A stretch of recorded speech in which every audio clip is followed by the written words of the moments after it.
Live from the Allison B. Parker Studio in the School of Media Arts and Design at James Madison University, this is Breeze TV. Good afternoon, JMU. I'm Kent Irwin. And I'm Caitlin Merriman. So glad you're joining us here on Breeze TV. Just hours ago, President Trump announced that the government has reached a deal to end the shutdown. At 35 days, this is the longest shutdown in American history. President Trump says he will be signing a bill to open the government for 3 weeks. He adds that all employees will receive back pay as quickly as possible. Over the course of the government shutdown, some local businesses worked to ease the economic struggles of those affected. A local favorite, Jack Brown's, started a program this week for the furloughed workers called Pay It Forward. Throughout the week, people could donate money to federal employees who were not receiving pay, and the workers could then use the money to pay for their meal at Jack Brown's. According to the staff, the response was huge.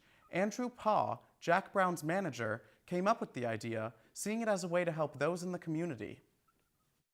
It falls back to how Jack Brown's is a family. You know, we want to be that basement bar, that family bar where people can come in and know that they have a safe haven, you know, just to get away from life, to take a break from it all. Paugh also said that the program would end when the government reopened.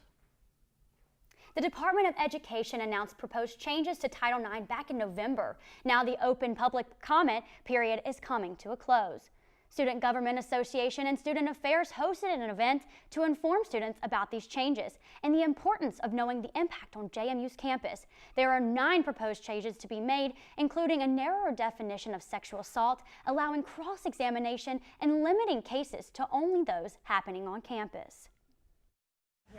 I think a lot of times students just aren't as aware of how it directly impacts them. And how it would directly impact the policies on our campus. It will eventually, some of it, what we're reading today, will be law. Students have to use their voice to express what they feel about that. To learn more about these proposed changes, visit knowyour9.com. To submit a comment, visit regulations.gov. The public comment period ends on January 30th. On Wednesday, January 23rd, in Sebring, Florida, a gunman walked into a SunTrust bank and killed 5 women. Zeph and Alan Zaver knowingly and intentionally took the lives of 5 of our fellow community members, our sisters, our mothers, our daughters, and our co-workers. Perhaps most unfortunate is that now we refer to them as victims of a senseless crime.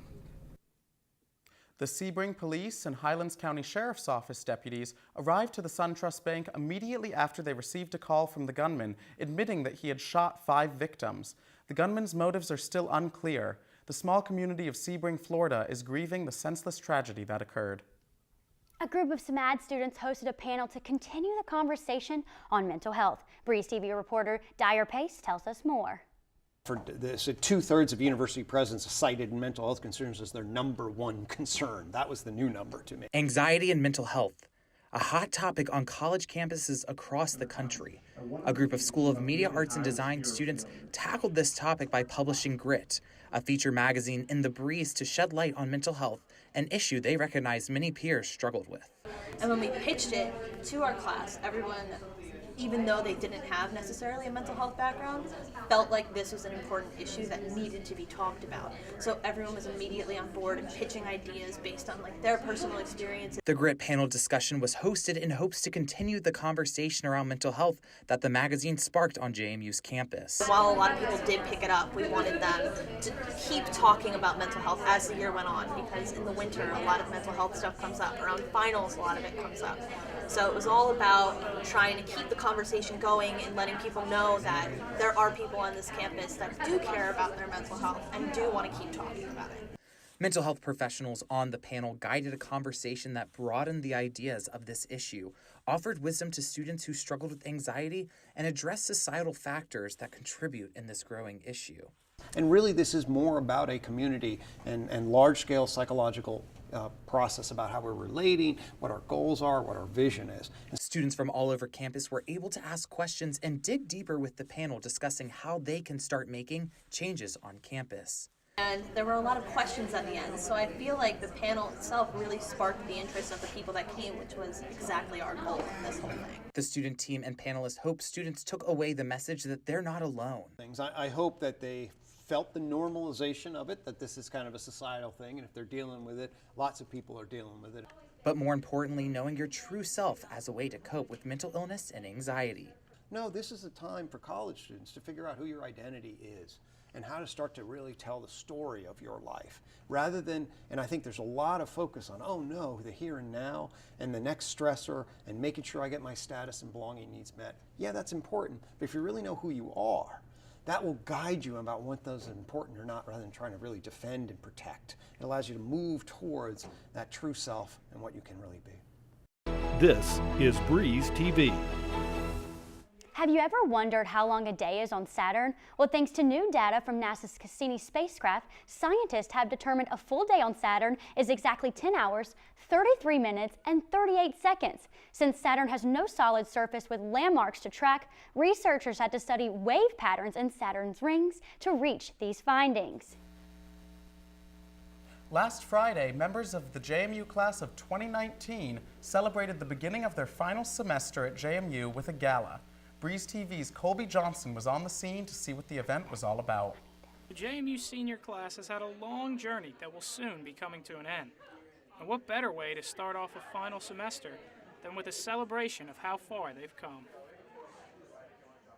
So this event right here is kind of the countdown to graduation. It's supposed to be 100 days, but it's actually 100 days to the last day of classes, not to graduation overall. It's just an opportunity for seniors to kind of come, hang out, dance, get food, mingle with each other, and then kind of just celebrate starting the beginning of the end almost. As the senior class gets ready for their big send-off, Juliana told me that she hopes this gala will become another part of the legacy of the class of 2019. So this is the only the second time really that this event has happened before. It is kind of like a new event to JMU. So my hopes are kind of that this just starts a tradition, starts a way that JMU can kind of start doing this event and make it kind of a tradition through JMU that everyone wants to go to, all the seniors really look forward to, and a chance to just dress up and let loose with some of your fellow classmates. Reporting for Breeze TV in Harrisonburg, I'm Colby Johnson. Student Government Association headed to Richmond, Virginia to speak at the state capitol with lawmakers coming up with new proposals and legislations that affect young people like the student body here at JMU. I'm joined by two of those SGA members now, Eric Kaufman and Ben Goodson. Thank you guys for coming out. Our pleasure. Appreciate it. All right, first question. Which bills were you two personally most involved in discussing with the lawmakers? I know I was involved with two pieces of legislation. One, a specific bill that we were opposed to that was going to make it harder for universities to access financial aid from the General Assembly. Essentially, it required any university in the Commonwealth that wanted financial aid for its students to present proof that every student needed that financial aid, either through FAFSA or other types of documents. And given what a mess FAFSA is, as well as financial aid in general, we were very opposed to that legislation. And we don't believe it's going to get passed because we spoke our voices. Also, in a more general sense, I was very involved with convincing lawmakers that JMU needs more additional funding. JMU has always kept its tuition rates low compared to rest of universities around the Commonwealth, and so we believe we deserve additional funding for keeping our rates low. What about you, Ben? Two bills that I was concerned with was the proposed I-81 tolls that would pose a massive roadblock to students here at JMU. As we all know that we have students ranging from the New England and New Jersey to Philly areas, and that would affect them coming down greatly going down the I-81 corridor. Right, now you mentioned the tolls, you mentioned the FAFSA. I mean, just looking at this list, bills to increase minimum wage incrementally, public comment on period on raising tuition rates, these are all issues that affect us. They affect everybody here, the student body. So why is it important when it comes to the civic process for the younger constituency to get involved, to speak out like you guys are? Well, student voices are often unheard of in Richmond and in state capitals across the country. So for student government and for university leaders, student leaders to be involved is critical for us to have our voices heard and our perspectives heard, that we are as much a part of this process, and legislation in Richmond affects us just as much as it does a 50-year-old in Charlottesville. It's critical that student voices be heard, and this trip was one way to prove to legislators that students are involved in the process, and we want to help them making sure that our voices are heard and our perspectives are heard as well. Yeah, I completely agree with everything Eric just said right there. Coming to college, I really wasn't involved with anything political, and having the ability to have my voice heard and going down and talking with delegates, meeting with their constituents, really just allowed me to open my viewpoint and perspective, and I hope everyone takes that note here that you should get involved in politics. So real quick before we wrap up, if anybody wants to get involved in SGA, wants to get involved in the civic process, how should they do that? So we actually have student government elections coming up here in the next couple of weeks for student body president as well as other executive council members, and then a few weeks after that we'll also be having elections for senators in SGA as well as class council, and we'll also be doing a trip to Washington DC in the next couple of weeks that we'll be putting out applications for the student body at large. So those are both incredible ways to be involved to make sure your voices are heard. Awesome. Well, thank you both for being here. We really appreciate it. Like he said, if you want to get involved in SGA, there are plenty of opportunities, and we can continue to be involved in the civic process as college students. Thank you guys for coming. Kent and Kaylin, back to you. A week after Netflix announced a price hike, Hulu announced a price drop on its cheapest package. The plan, which includes ads, will drop to $6 a month starting February 26th. This compares to Netflix's current plan of $9 a month. This week, Netflix and Hulu both released separate documentaries about the failed Fire Music Festival. The festival that happened in April of 2017 caused a lot of social media attention when festival attendees live tweeted about the disaster. Hulu's Fire Fraud features an interview with the festival's creator, Bill McFarland. Netflix Fires features behind-the-scenes footage that was filmed while the festival was being planned. Both films depict the fraud and failure that occurred during the planning process. In other news, the industry is buzzing with Oscar excitement. On Tuesday, the Academy announced their nominations for Best Picture. Green Book, Vice, and Black Klansman are among the nominees.